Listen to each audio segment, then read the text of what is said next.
Now this, Defense Secretary Chuck Hagel testifying before the House Armed Services Committee on the prisoner swap that freed Sergeant Bo Bergdahl. Listen to what he said. There was complete unanimity on this decision, Mr. Chairman. The President and I would not have moved forward unless we had complete confidence that we were acting lawfully in the national interest and in the best traditions of our country. Our operation to save Sergeant Bergdahl's life was fully consistent with U.S. laws and our national security interest in at least 5 ways. That was Secretary Hagel's response to President Obama's prisoner exchange. 5 Gitmo terrorists for Sergeant Bergdahl. Here we have Fox News strategic analyst Colonel Ralph Peters. He is with us. Colonel, it seems to me that all the attention in these hearings this morning is focused on Sergeant Bergdahl. What about the 5 terrorists? Aren't they a big part of the deal? Yeah, well, that's absolutely correct. And Secretary Hagel's testimony they had more holes in it than all the cheese in Switzerland. There were lies, half-truths, obfuscations. But what you saw, Stuart, was Hillary Clinton's Benghazi testimony, just stonewalling it, holding the White House line no matter what.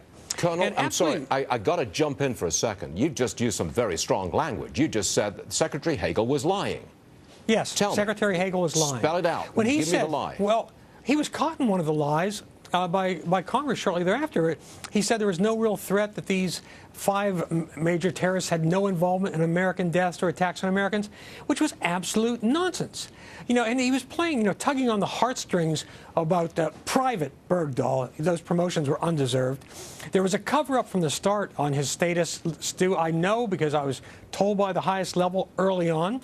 But they're playing the Bergdahl factor for sympathy.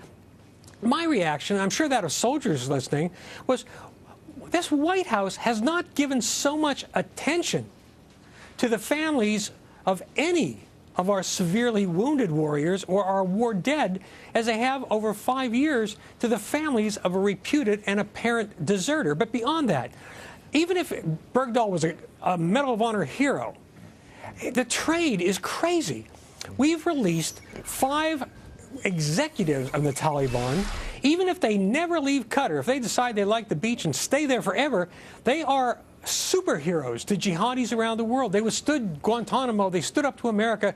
They survived. They're a great recruiting tool. And by the way, there are so many other lies, like this notion the left keeps. I'm sorry, Colonel. I've got to jump in because I've got some developing news here, and I think sure. I want your position on it. It's a developing story out of Iraq.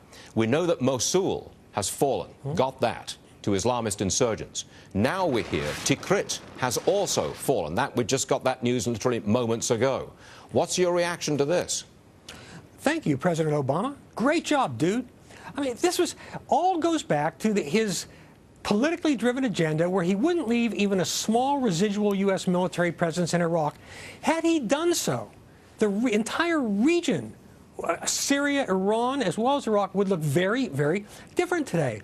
But first of all, if the Islamic State of Iraq and Syria, ISIS, which is son of al-Qaeda, or al-Qaeda on steroids, really, if they can hold on to Mosul and the area around it, Stuart, that is the biggest victory for Arab jihadis since the 12th century in the fall of Crusader Jerusalem. It's stunning. They are establishing a state that goes from central Syria to the Euphrates and Tigris rivers in Iraq, to central Iraq. It is a jihadi terrorist state that is emerging while we do nothing, and because of Obama, might not be able to do anything. I wish we had more time. Strong stuff, Colonel Ralph Peters. Thank you very much for being with us on a very important day. Thank you, sir. Thank you, Stuart.